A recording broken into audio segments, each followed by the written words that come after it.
Wow, I think we could just end the service after that song. How great is our God. Thank you for those selections, brother. So good to be with you again here tonight. I want to thank the elders one more time for having me here. I hope this series is encouraging for all of you. Again, thank you, and thank you again to the visitors and those who weren't here this morning that are here tonight, and those who were back that was here this morning. If I haven't been able to meet you, please meet me in the back. I would love to meet you and hear your story.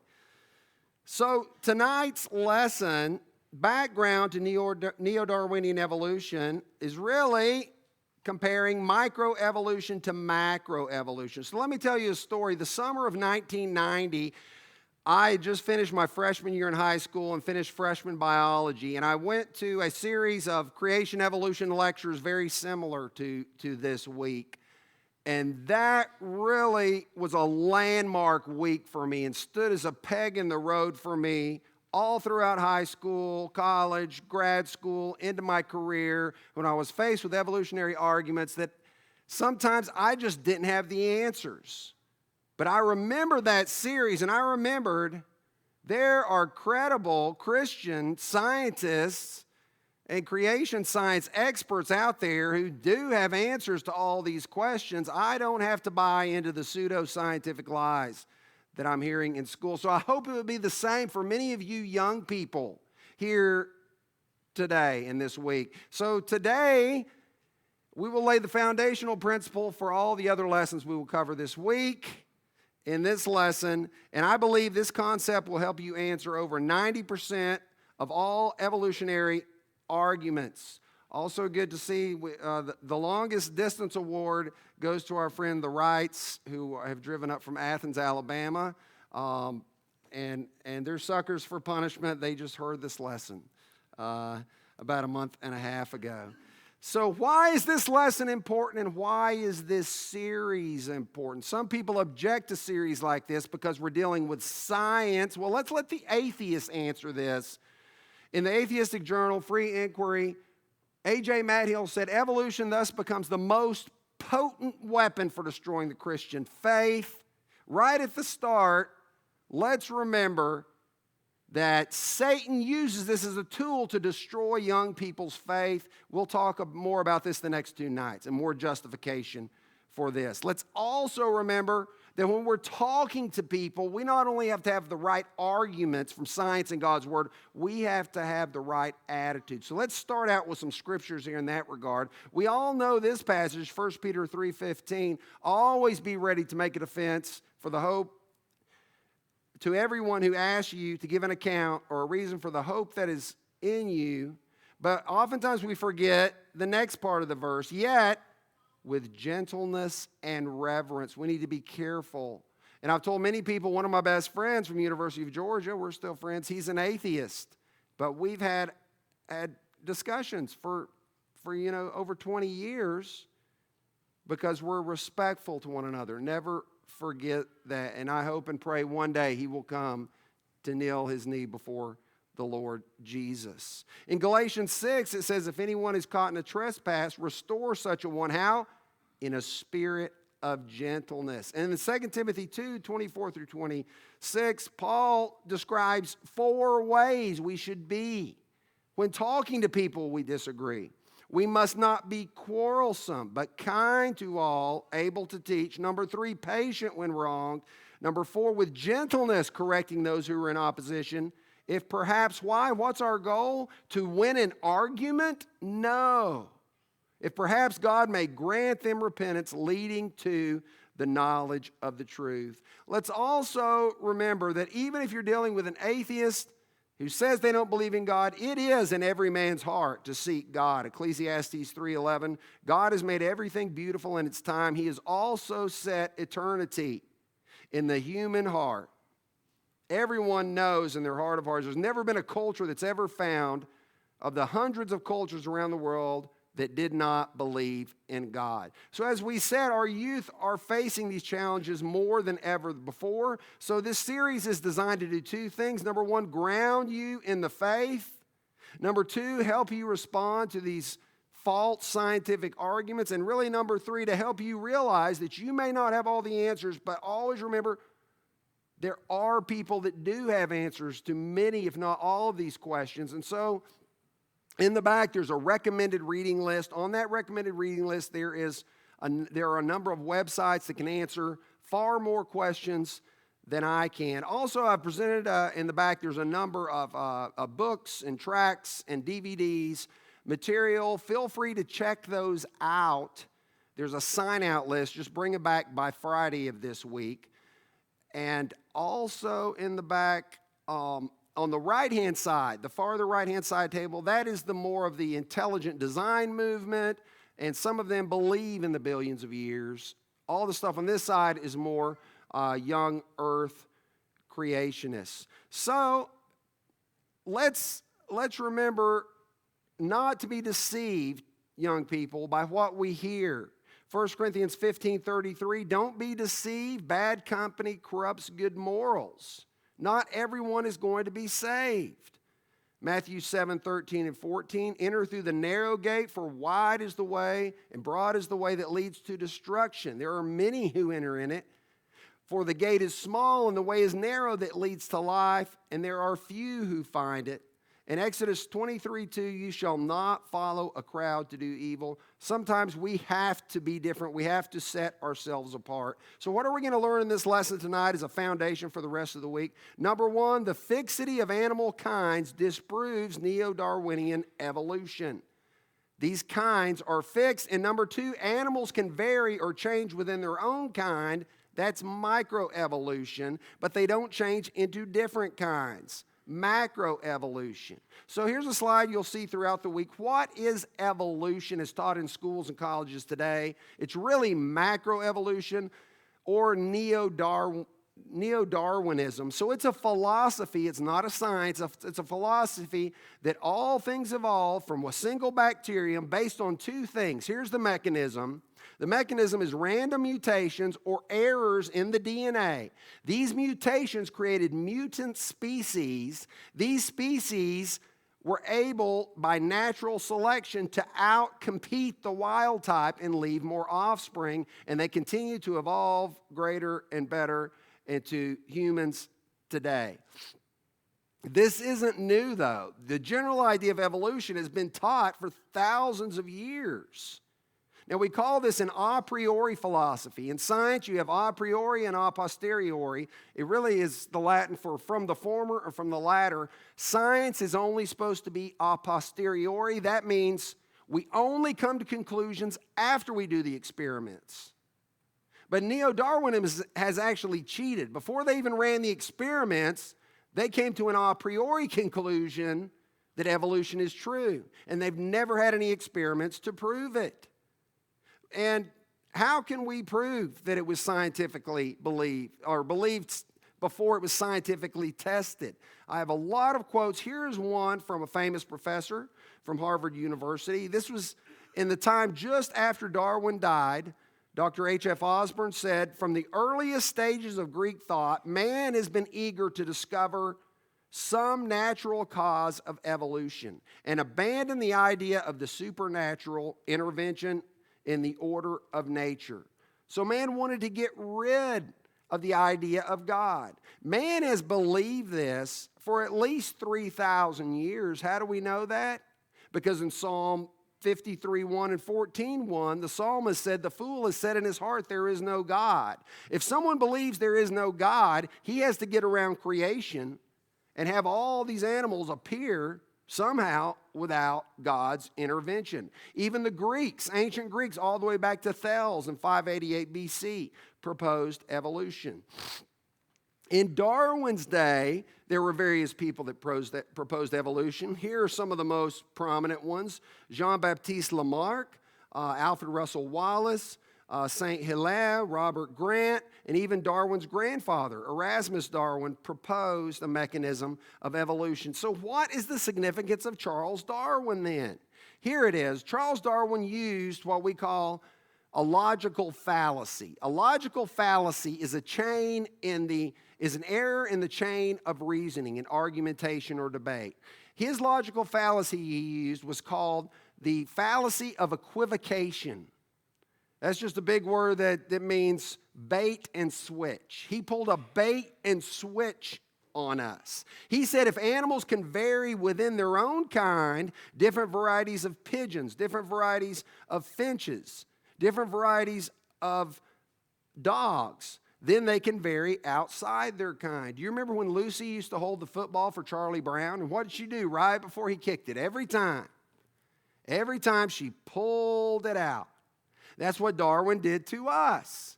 Well, see, there's different varieties of dogs, microevolution. So, macroevolution, bacteria to Bob, amoeba to Amelia, microbe to man, must be true. He said we know evolution is true, microbe to man, because we see evolution, dog turning into dogs all the time. No, that's conflating the issue. That's the fallacy of equivocation, because he's changing the meaning of evolution. Microevolution versus macroevolution. Now, Darwin did prove survival of the fittest. However, it's been said in order to prove macroevolution, he had to demonstrate arrival of the fittest. Yeah, we know they can survive. We know the weakest die off. What does that have anything to do with Amelia coming from an amoeba or Bob coming from a bacteria? It doesn't. Evolution requires new genes, new material. It has nothing to do with the weakest dying off. So again, animals can change within their own kind, microevolution. They cannot change outside their kind, macroevolution. You might say, is that a biblical concept? I think so. As the brother read tonight from Genesis 1:20-1. Notice the creation account. So God created great sea creatures and every living thing that moves, with which the waters abounded according to their species. Right? Is that what it says? No, according to their kind. Animals can speciate. They can change within their kind based on the genes that God gave them in the Garden of Eden. Genesis 1 and verse 24, God said, let the earth bring forth living creatures, the living creature according to its kind, cattle and creeping things, and the beasts of the earth according to its kind. And it was so. And God made the beasts of the earth according to its kind, cattle according to its kind, and everything that creeps on the earth according to its kind. So there's a creation science field of study called baraminology. What is baraminology? Well, it comes from the word baramin. Men in the Hebrew means kind, and bara means created, so it's created kinds. The study of baraminology, first proposed by Frank Marsh in 1941, is when creation scientists try to go back and say, what was the original kind in the Garden of Eden? There are over 300 varieties of dogs. What was the original dog that was in the Garden of Eden that all those varieties came from?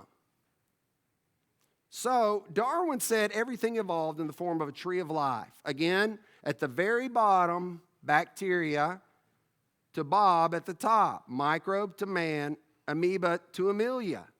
But when we look in the fossil records, we're going to point out tomorrow night, we see the exact opposite. The greatest diversity is at the very bottom in the Cambrian layer. All the animal phyla or body types suddenly appear at the very bottom. Why? Well, obviously in Noah's flood, those were the first animals that were laid down. Now, what we really see looks more like this. We might say instead of a tree of life, a forest of life. Each of these trunks represents a different animal kind. We might say the first one represents the pigeon kind. The next one might represent the finch kind. The next one might represent the dog kind. But over time, and notice at the top of each of those trees, you see little branches, different varieties of dogs. Why is that? Because over time, the original gene pool, it can change, not new genes, but what we call genetic plasticity. God has made us with a certain genome, but due to natural selection, different varieties can come out, but you can never get new kinds. Also, what do we see over time? We see many of these disappearing. E.O. Wilson says we're losing 30,000 species a year, 82 a day, and in the hour we sit here, we're losing 3.4 species of plants and animals. But isn't it amazing with evolution, all the new species that are coming to existence? No, there are no new species coming into existence. In fact, evolutionists said there were 5 major extinctions in the past, and 99.9% of all animals that ever lived are gone. There's no new species or kinds evolving. They're gone. That totally flies in the face of evolution. So now let's test this idea of baraminology out. So there are over 1,300 varieties of roses. So baraminology would say, what was the original rose in the Garden of Eden? You might say, well, weren't all those roses in the Garden of Eden? No. Over the past centuries, man has genetically selected for the different roses. Horticulturalists, plant breeders have selected for the color of a rose, the size, the petal thickness, the aroma, various things, disease resistance.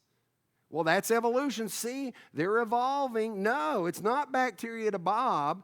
It's just variation within a kind. Microevolution. Now we'll go to another animal kind. This is the canid kind. Here we have 6 species of canids: the coyote, gray wolf, golden jackal, dingo, Ethiopian wolf, and domesticated dog, in which there's over 360 known breeds. So you might say, were all these in the Garden of Eden? Probably not. Why? Because according to baraminology, they can all interbreed. So they probably came from an original ancestor. In fact, evolutionists and creation scientists all believe that all these animals came from an original ancestor, the wolf or a wolf-like creature.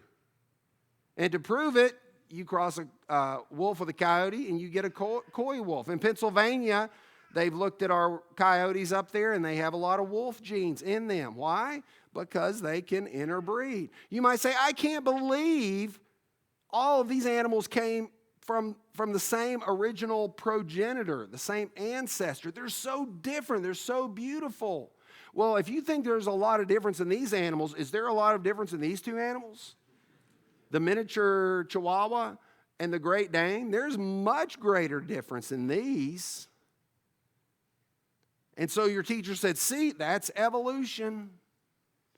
They're evolving. Well, first of all, we selected for these. In the 17th century, there was only a handful of dog breeds. We selected for the characteristics that we've wanted. You could, over a few centuries, take a wolf and breed down to a Chihuahua. You keep breeding the smallest wolves with the shortest hair over hundreds and thousands of times, and you get a Chihuahua or a Great Dane. See, that's evolution, your teacher says. Well, remember, what is Darwin's mechanism of evolution? Natural selection. They have to be able to outcompete the wolf. What happens if you drop these 2 animals into the Arctic?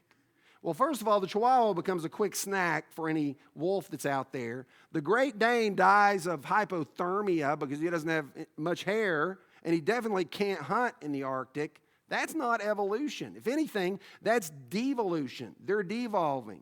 And if, in case you don't think these 2 animals came from the wolf, you've never been around a Chihuahua. We've had Chihuahuas in our family since 1980, and I can guarantee you, Chihuahuas have a lot of wolf in them. In fact, our current iteration of Chihuahua, Toby, my son, he looks real sweet here. My oldest son has often said if he was the size of a pit bull, he would have been put down a long time ago. Why? Because he's got that wolf nature that comes out in him. When they bred the Chihuahua over centuries, they didn't select as carefully for lack of aggression. When they're that small, we don't care if they're aggressive. We just want to make them small. Here's another one. What about the lion and the tiger? Were both of these in the Garden of Eden? Now, some of the children's books show they were. And that's fine, and they may have been. But you have to admit that they probably weren't. Why? Because they can interbreed. And depending on which is the male and the female, you can either get a liger or a tigon. But here's the point.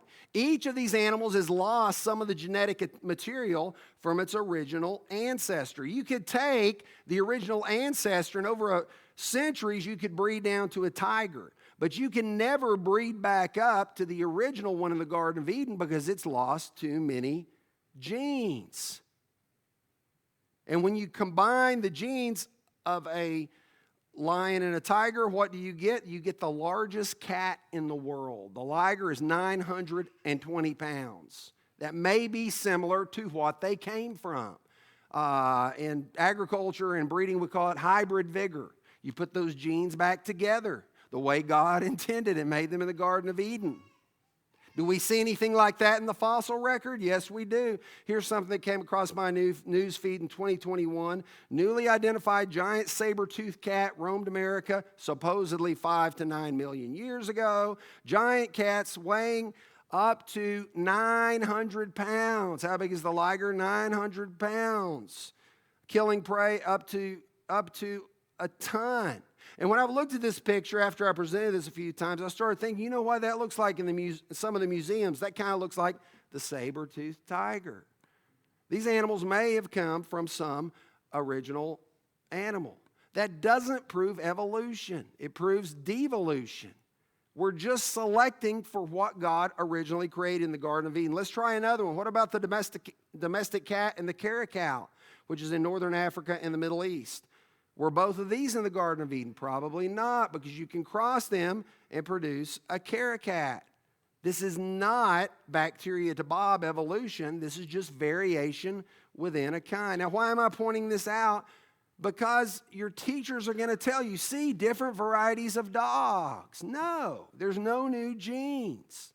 This is not bacteria to Bob. What about the zebra and the horse? Were they both in the Garden of Eden? Well, we would really like to think so, but they may not have been. Why? Because you can interbreed, depending on which is the male and which is the female. It produces either a zorse or a zebroid. And no, that's not Photoshop. That's an actual picture of a zebroid. Again, not bacteria to Bob, just variation within its kind. What about the zebra and the donkey? Were they both in the Garden of Eden? Probably not. They may have come from an original ancestor. Why? Because you can interbreed them and either get a Z-donk or a donkzy or a Z-donk. Amazing creatures. We don't know what the original one was in the Garden of Eden. What about this one, the polar bear and the grizzly bear? Were both of them in the Garden of Eden? Probably not, because you can breed them depending on which is the male and female. It produces either a Gurtler bear or a Pisley. And of course, the polar bear would be able to survive better in the Arctic. So over hundreds of years, the ones that were white would survive better and reproduce, and there would be more white ones, and vice versa for the grizzly bear. Now, what about these two, the zebra and the rhinoceros? Were both of them in the Garden of Eden? Probably so. Why? Because you cannot cross them and produce a rhinebra. Now, when we present the following pictures, evolutionists will say this is an unrealistic representation of what we believe. Really? Really? We'll see. We're going to look at some funny pictures now, but I want to make a very powerful point after this. We don't see animals crossing across kinds or creating new kinds. We don't see any bird dogs, fox birds, or gorilla crows. We don't see any giraffe turtles, elephant ducks, or leopard squirrels.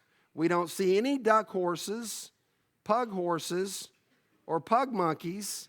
And finally, we don't see any pug bunnies, bunny birds, or squirrelicates. So again, the evolutionists would say, you're just mocking us. We don't believe that. That's unrealistic. Really? Let me show you your tax dollars hard at work. This is the Natural History Museum of Utah. Here is the feathered dinosaur that they say lived. You might say, do people believe that? Every one of your biology teachers in your university believes that birds came from dinosaurs, even though they've never discovered any fossils. Do you know what that is? That's pure science fiction, peddled as truth. And on Wednesday, we're going to be talking about the lack of transitional fossils. The missing links are not there. Where is the feathered dinosaur fossils? Oh, this is unrealistic representation with your little bird dog thing. Well, what about this? In the 1980s, there was a American paleontologist by the name of Dale Russell, and he suggested this: if the dinosaurs hadn't become extinct, they would have evolved into man-like creatures. So he said maybe it would have been the Troodon. The Troodon was the very large-brained dinosaurs, larger. It had grasping claws. It was bipedal. It walked with legs kind of upright like a human does. He said over millions of years, these would have evolved into something he called the dinosauroid. Instead of us scrolling on our phones and going to the moon, it would have been the dinosauroids doing that. In fact, this guy, Rupert Matthews, wrote a children's book to feed this stuff to kids. To say, see, evolution would have created dinosauroids. They would have been, typing on the internet and creating skyscrapers. What is this? Pure science fiction peddled as truth. Do you know what we're accused of as Christians? You Christians rely on faith and not science. Now who are the ones relying on faith and not science? They don't have a stitch of evidence to prove any of that. But should we be surprised? Paul told Timothy, evil men and impostors will proceed from bad to worse, deceiving and being deceived. He also said they're always learning, never able to come to the knowledge of the truth. The Lord said, for everyone practicing evil hates the light, lest his deed should be exposed. And 1 Corinthians 1:18, for the message of the cross is foolishness to those who are perishing, but to us who are being saved, it is the power of God. And I want to tell you something, young people. So I've been so frustrated and angered over the years by all this pseudo-scientific, anti-God teaching in universities I've been in. But I'm not angry anymore.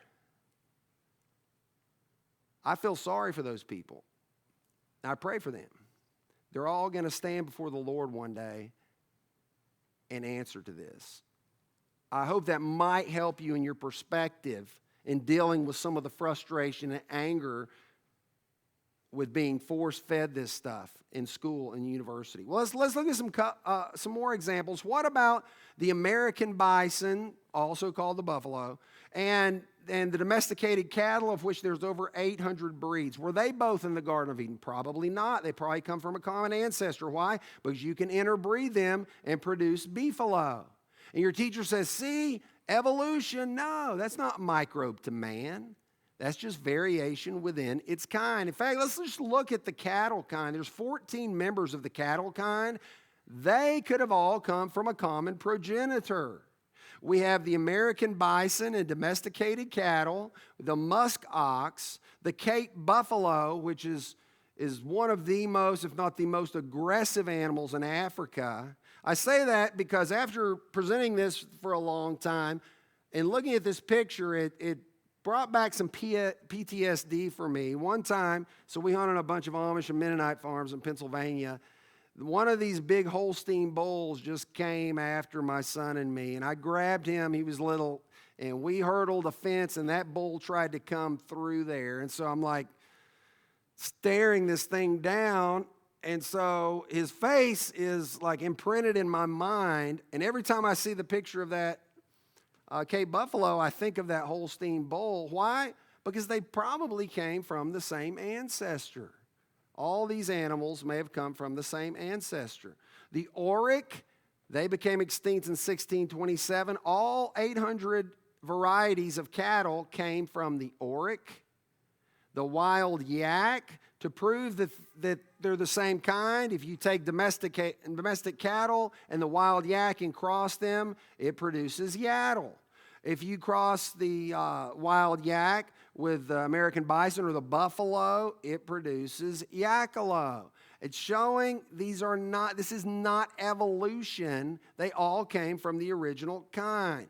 Number 7, the Asian Banting. Number 8, the Southeast Asian gray ox, the Indian bison, and then the European bison. Notice they look similar, but a little different from the American bison.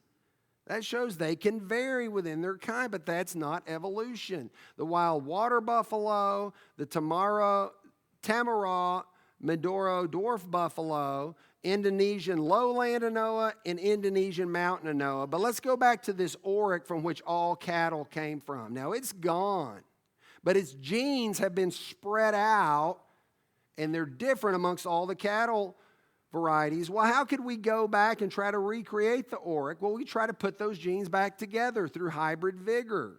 Maybe you cross a Charolais with a Simmental, with a Shorthorn, with a Santa Gertrudis, with a Corriente, and they've done that. A Dutch backbreeding project has tried to put the auroch back together again. You can decide whether they did a good job or not.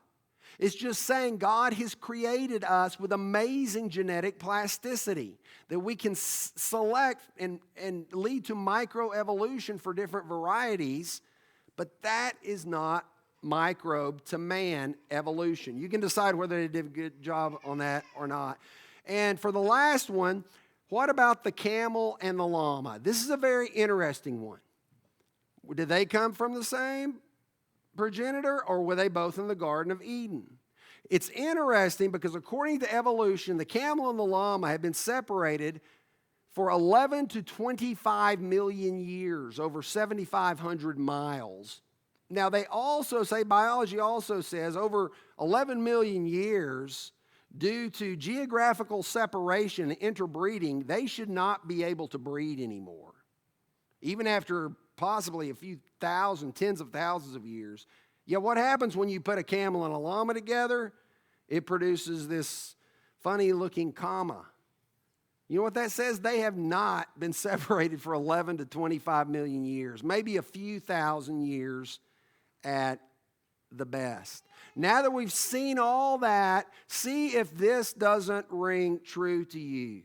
Genesis 1:24, then God said, let the earth bring forth a living creature according to its kind, and creeping things and beasts of the earth, each according to its kind, that can differ and have different varieties, but you're never going to have different kinds come about through evolution. A finch will always be a finch, a snake, a turtle, a bat, a rat, a lion, a dog, a pig, a monkey, and a man.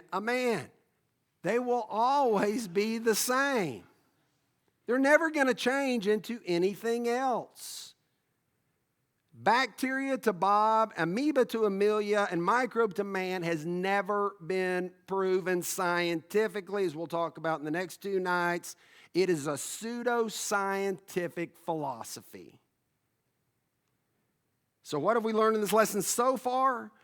The fixity of animal kinds disproves Neo-Darwinian evolutions. Animal can vary within their kind, microevolution, but not outside their kind, macroevolution. So as we conclude this lesson, we're going to go over 4 final frequently asked questions that I've been asked over the years. First of all, how did Noah fit all those animals in the ark? Well, let's go back and look at the ark, the size of the ark. In Genesis 6 and verse 14, God told Noah, make for yourself an ark of gopher wood. You shall make the ark with rooms. You shall cover it inside and outside with pitch. This is how you shall make it. The length of the ark, 300 cubits. We usually say that's the length from a man's elbow to the tip of his finger.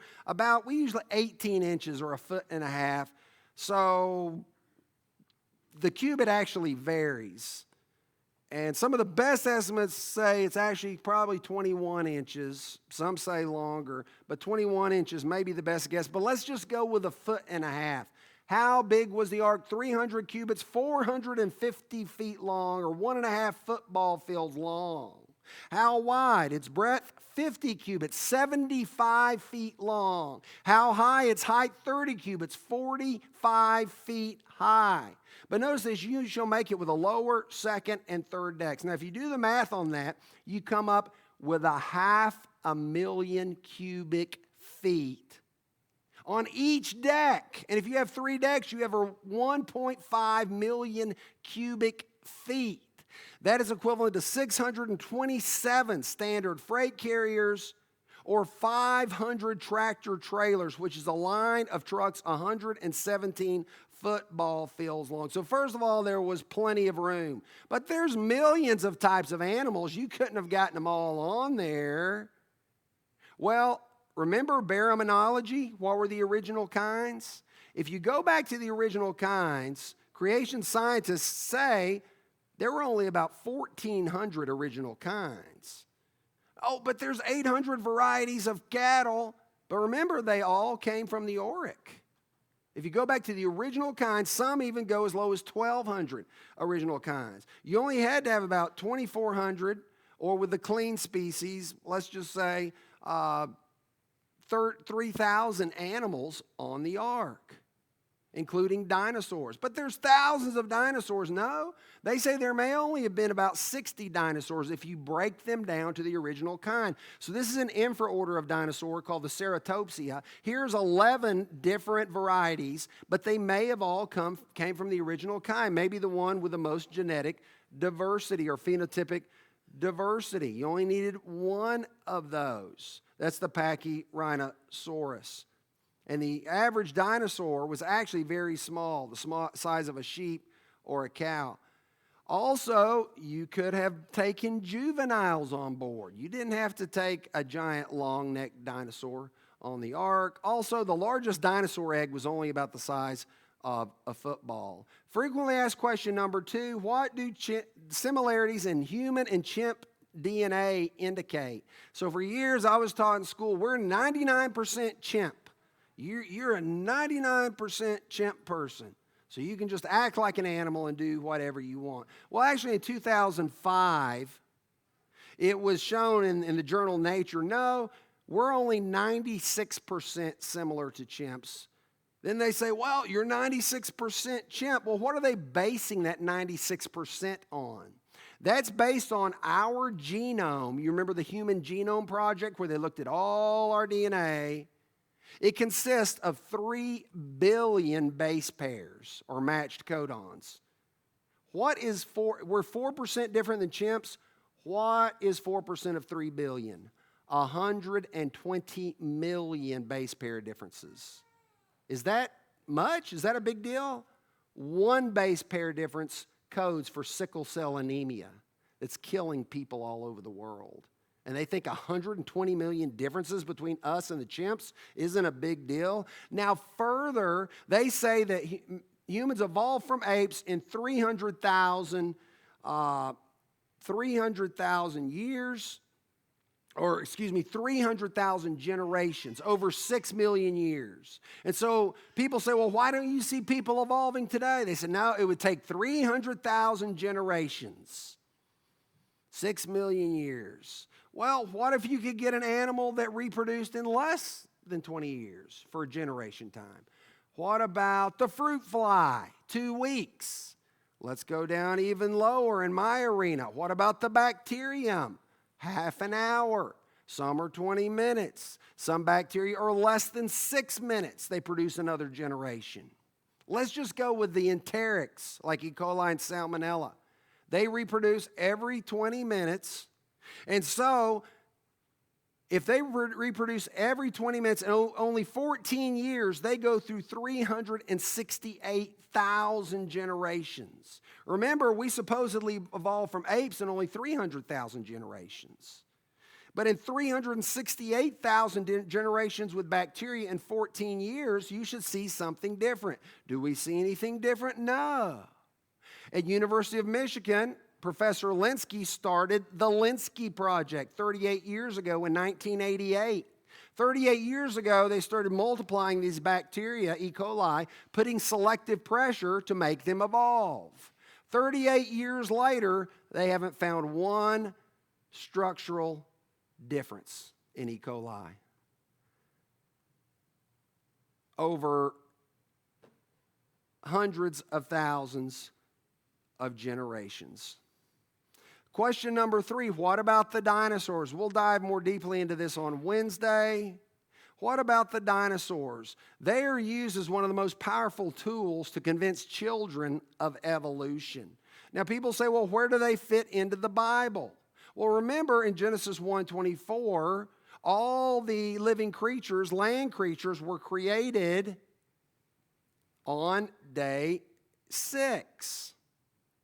What is a dinosaur? A land creature. It was created on day 6. The dinosaurs were in the Garden of Eden. Then why doesn't the Bible talk about the dinosaurs? Well, a few reasons. Number one, dinosaur fossils weren't even discovered until 1822, and the word dinosaur wasn't even invented until 1841. The King James Version was originally translated in 1611, so of course it wouldn't have the word dinosaur in there. If the Bible was written, the New Testament, in the first century, then it wouldn't have the word dinosaur in there. I would suggest to you dinosaurs may have been previously known by the name dragon. Here's why. Why do all major cultures in the world have dragon legends? Even as a child, before anyone ever told me this, you could probably ask any kid, what do dragons look like? Well, if you take away some of the mystical parts of the dragon, remove the imagination, well, obviously it looks like a dinosaur, okay? Some of the cave drawings of dinosaurs and dragons look the same. In fact, there are dinosaur or dragon legends all over the world. Dragon legends in Greece, Native Americans, Hebrew, Denmark, Wales, China, Egypt, Poland, and Germany. So why are there dragon legends all over the world? Well, scientists have even speculated on this. Some of you who are older remember Carl Sagan. Carl Sagan was the famous astronomer in the 70s and 80s on PBS, atheist, and he tried to explain why there were dragon legends. This is what he said in his book, Dragons of Eden. The pervasiveness of dragon myths and the folk legend of many cultures is probably no accident. It is a worldwide phenomenon.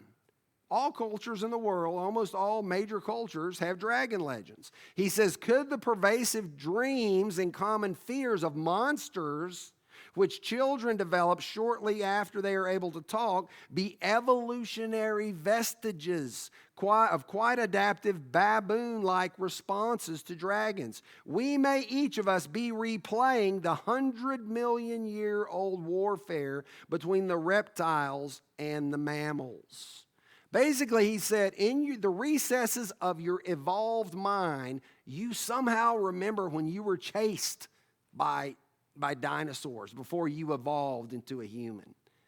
Now, if you think that's ridiculous, his evolutionary colleagues thought it was even more ridiculous, and they totally laughed at him. But at least he was honest and dealt with the fact other cultures have these dinosaur legends. We'll deal with more of that on Wednesday. Well, what about the deal with Hebrew? What's the Hebrew dragon legend that could be dinosaurs? Well, we see dragons throughout the Bible, but I think there's one clear reference in the Bible that may refer to the dinosaur. Of course, in the book of Job, the behemoth. Look at the behemoth which I made. Along with you, the Lord said. He eats grass like an ox. So whatever this creature is, it's a herbivore. It eats grass. See now, his strength is in his hips. His power is in his stomach muscles, so he's very strong. He moves his tail like a cedar. What was a cedar? Well, the cedars of the Middle East, like the giant cedars of Lebanon, were these giant trees. So this was some massive beast that ate grass like an ox. It goes on to say, notice this, the sinews of his thighs are tightly knit. His bones are like beams of bronze, and his ribs like bars of iron. That's strongly suggestive that they could not bring him down. Whatever large animal Job knew about, they couldn't bring him down, had a tail like a cedar. Now, if you look at the Bible footnotes, some Bible footnotes say, well, it may have been an elephant or a hippopotamus. Now, look at this cedar. Does an elephant have a tail like a cedar? No, I don't think so. That's more like a little branch. Well, what about a hippo? Does it have a tail like a cedar? No, it looks like some kind of little stump. I mean, any honest person obviously recognizes that the most clear explanation is this is a long neck. This is one of the long necks. Like this one's the largest one we've ever discovered. the Dreadnoughtus shraney. So what is the significance of dinosaurs then? If children are convinced about evolution from dinosaurs, what do dinosaurs actually prove? Let's listen. I've got this book in the back. This guy was an atheist, anti-creationist. He hated us. But notice what he said. Always it comes back to the extinction of the dinosaurs. I must admit to being a little tired of those great beasts, though they are the best recruiting sergeants for our subject among young people, including myself. So what do they prove, Dr. Ager? He says their importance, in my view, is grossly exaggerated. We talk about evolution. Everybody wants to talk about dinosaurs. Dinosaurs don't have anything to do with evolution. They're just a hook to try to convince children. Finally, the last question, what about the Ice Age? This is actually my favorite one because I had been fascinated, wondered for years in school about the Ice Age. Now, on my recommended reading list, and this is a question that was asked me, so I often tell people there are websites in there. So what I'm presenting this week is like 1/10,000% of all the creation science material. There's more stuff than you could read in a lifetime. One of these websites is creation.com. That's my favorite one. That's out of Creation Ministries International out of Australia. Thousands of articles. And if you search Ice Age, you'll come up with 100 articles, videos, and podcasts on creation science views on the Ice Age. Now, I've heard this. I understand this. I can't prove it, but I have heard on this website, creation.com, and some of that stuff on there is over my head. Some of the greatest creation scientists in the world have written articles, and many people on there, as I understand, have to write under pseudonyms. There are two prominent scientists, they would lose their jobs. They would be fired from universities. But if you want to see some great material, look up any subject, that would be my top website to recommend. So what about the Ice Age? Where did it come from? Here's how creation scientists explain the Ice Age. First of all, what created the flood? The rain, right? No. The rain was the result. Here's what created the flood that led to the Ice Age. In Genesis 7:10, in the 600th year of Noah's life, on the 17th day of the second month, all the fountains of the great deep burst open, and the floodgates of heaven were open. So based on creation science, mathematical, and computer models, when there were tectonic plate shifts, the great fountains of the deep opened up were effectively when the magma in the earth flowed into the oceans and created supersonic steam jets that shot hundreds of feet into the air. Effectively, the floodgates of heaven were open. So from Noah's viewpoint, from humans' viewpoint, it started raining. But that came after the great fountains of the deep were opened. So this is an aside, but how were all the mountains covered? You don't need a lot of rain to get the mountains covered. We've got more than enough water in the ocean to cover the mountains, okay? The Mariana Trench in the Pacific Ocean is over 6.8 miles deep. If you take all the oceans and lift them up, it would easily cover the mountains. And according to creationist models, that's what happened. Because the basalt, the rock on the bottom of the ocean, is very heavy and dense. When the lava flowed up in the ocean, it's lighter. It would raise the seafloor up. After it cooled down, it would get heavy, it would sink back down, and that's when the waters would recede. But this is basically what happened. Number one, all the lava in the oceans would heat up the oceans to an estimated temperature over 72 degrees, average around the world. This would create large amounts of evaporation, moisture in the air. It would circulate to the poles. It would come down as copious amounts of precipitation and snow, creating great glaciers, effectively creating the Ice Age. There may be a reference to the Ice Age in the Bible, actually, in the book of Job. Now, Job lived in what we understand is the Middle East, and most conservative scholars believe he lived between the Tower of Babel and Abraham. So he may have understood that there was an Ice Age. Notice in Job 38 and verse 29. Remember, this is in the Middle East. Out of whose womb came the ice, And the frost of the heavens, who fathered it? The waters are hidden like a stone, and the face of the deep is frozen. Where do we see the waters frozen like a stone in the Middle East today? We don't. In Job 37 and verse 9, from the chamber of south comes the whirlwind, and cold from the scattering winds of the north. By the breath of God, ice is given, and the broad waters are frozen. Where in the Middle East do we see the broad waters frozen? We don't. Also, there is scientific evidence to help convince me so.